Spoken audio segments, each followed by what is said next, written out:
chronologically and start with the Arsenal game, because that was the performance of a team that were absolutely focused on getting the job done and making it last as long as it can. Yeah, and to be honest, seeing Saka playing, obviously, with the tackle, you was a bit worried about him, but you was seeing Saka playing, seeing Declan Rice playing, seeing Saliba playing, you know, you're just hoping that they would get through it with no injuries, because I think that's what's important with this game and with the Palace game coming. But I just thought that in respects of a focus and a professional job, as poor as Ipswich were, we saw a lot of spaces, I thought it was a really, really good performance from Arsenal. You know, I think he's done very well with us in the way that, you know, he just keeps people concentrating no matter what's going on, the injuries, the referees. He's just kept everybody focused at a time of the season now where they need to be locked in. They need to be locked in because they need that momentum, because their season-defining moments will come in these semi-finals and possibly afterwards in the Champions League. They've got Paris Saint-Germain to come. Is this, in terms of like the team selection, as much about keeping that momentum going?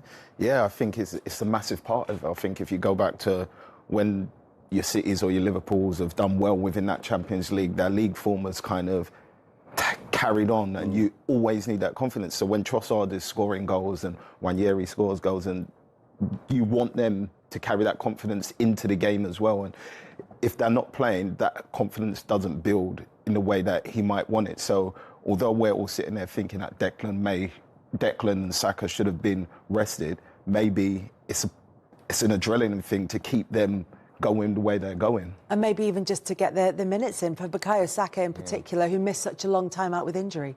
Yeah, I think the issue with a player like Saka as well is that he is brought down a lot because of the player he is, because he makes things happen, and he's a dangerous player, so opposition players do target him. And I think that's the risk that I think a lot of fans get nervous about. And obviously there wasn't a great challenge on him at the weekend, ended up being a red card for it. But that's the you know, the risk you run, because more so than most, he's going to get challenged and brought down because he creates so many problems.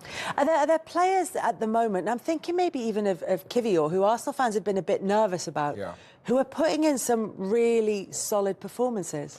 I think the nervousness came in the Champions League when Bayern Munich came and Leroy Sané really smoked him down that side. And then ever since then, he's been in and out. And then for Gabriel Magalhaes to get the injury he got at that time, and he's the one that we are depending on. You know, obviously, Calafiori's not available.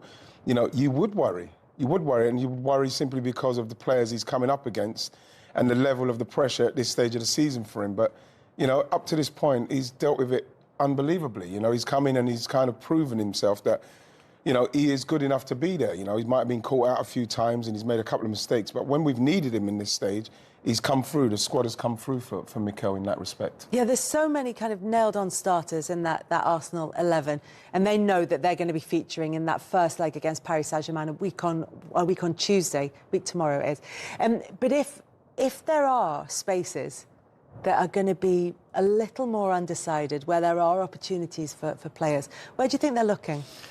I would say normally the left with Arsenal, because they seem to... Our best to continue with the run that we are in right now. The rest we cannot control. If you do lose tomorrow night, maybe the edge of the disappointment would be taken off, because Tottenham on Sunday would have to give a guard of honour for Liverpool. I think you're going too far. I'm too focused on the match, I think. Too far, Gary. No one's ever said that about you. I'm going to go a bit far now. Crystal Palace, and then 6 days until the Champions League. Right.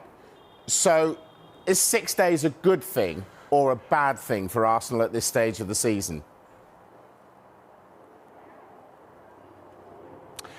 That was the question that we put to Mikel Arteta, because obviously there's a real buoyancy around the place. There's a real sense that, you know, things are going well. 2 great results against Real Madrid, giving that important M-word momentum to the team, to the club. And then, of course, a big win as well at the weekend. So was it better for Mikel Arteta and the players to carry on playing, win again tomorrow night, and then play PSG soon when they've got that winning mentality really brimming over in them? Or will that 6 days preparation, maybe to get the likes of Calafiori fit again, be helpful? And Mikel Arteta, not with the dog at that particular point, could see it both ways.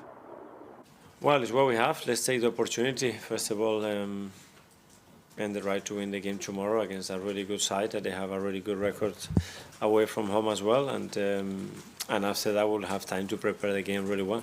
Does that gap, that 6 days, play a part in the team that you select for tomorrow night? If the games were tighter, would it be a different? Yeah, we have more days. The amount of options that we have is not that many, especially because of where some of the players are coming and the amount of minutes that they can play. But it's good to have a little gap because we are really short in numbers.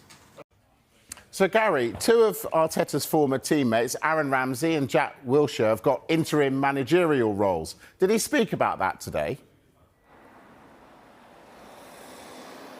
Well, we asked him, yes, because obviously he knows both those players really well. And Jack Wilshere, in fact, was involved with the under-18s here, wasn't he, at Arsenal until recently when he took the job as assistant at Norwich. And he knew that they both now were in permanent charge, at least for the time being, at least till the end of the season. Play each other, of course, the final game of the season. So there's that as well. And he was pleased for both of them.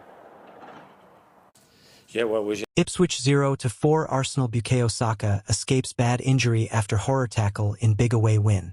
Bukayo Saka was fortunate to escape a bad injury after a horror tackle from Ipswich defender Leif Davis in Arsenal's win at Portman Road. Davis was shown a straight red card in the first half when he raked his studs down the back of Saka's right ankle with a nasty late challenge. Saka received lengthy treatment but was able to continue before being taken off 10 minutes into the second half. He had a huge ice pack strapped to his right ankle as he was sat on the bench in the second half.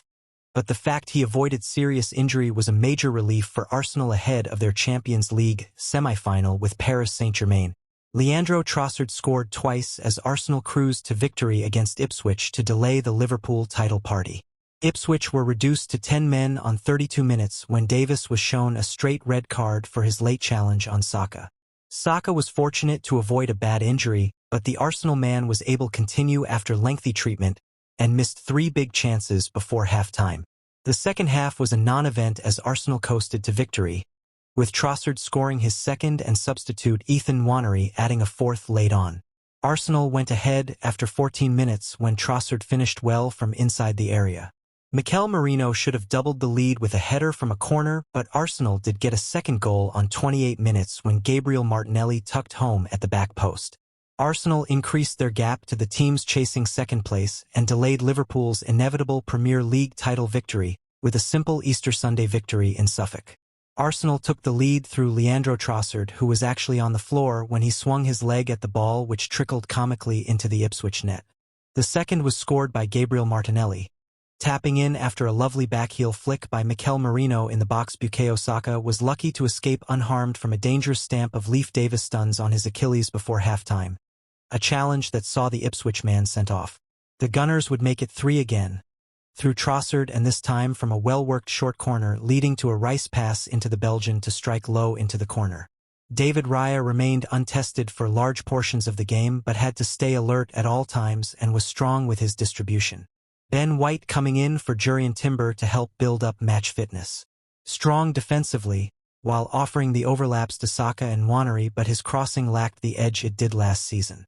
William Saliba, a relatively straightforward display from Saliba after the drama of the Bernabeu, where he gifted a goal to Vinicius Jr., not necessarily tested and dealt well with any pressure he found himself under throughout the afternoon. Jakub Kiwior, the Polish international, just looks like a completely different player these days and continues to grow in confidence both in and out of possession. Alexander Zinchenko, a rare start for the Ukrainian international at left-back, but perhaps more suited than Kieran Tierney to the style of Mikel Arteta. He played the inverted position like he used to when he was the undisputed figure for the position. Declan Rice, after back-to-back man of the match displays against Real Madrid. Rice was moved into the number 6 position but was still vital to the Gunners' forward play here. While certainly having to put in a greater defensive shift with some strong challenges and interceptions, he was always looking to send the ball into advanced positions. Mikel Merino, like Rice, Mikel Merino was moved in the structure too, and into midfield, perhaps a sign of things to come with Thomas Partey suspended for the first leg against PSG, and he delivered a masterclass in the first half. Despite the Spaniard spurning a great chance to score in the first half, heading across from a corner over the bar when the goal was gaping, He was so strong in every duel, progressed play, recovered and calmed. His backheel flick for the second goal was just lovely if indeed that was his intention. Martin Odegaard, I think I may have underestimated Martin Odegaard's performance against Real Madrid in midweek. His emboldened approach to want the ball, start play and transitions gets lost in the swell of pressure surrounding the need for goals and assists. At Ipswich, he was again always making himself available all the time, finding space, driving the team forward and finding Trossard and Saka in the final third. Some of his passes into the box deserved a better outcome, as hopefully we've started to see more from the skipper. Bukayo Saka good work on the right-hand side in the first half to pick the ball up, driving at the Ipswich defense before finding the perfect cross that landed at Trossard's feet. Again, involved in the second goal, finding the cross that would eventually lead.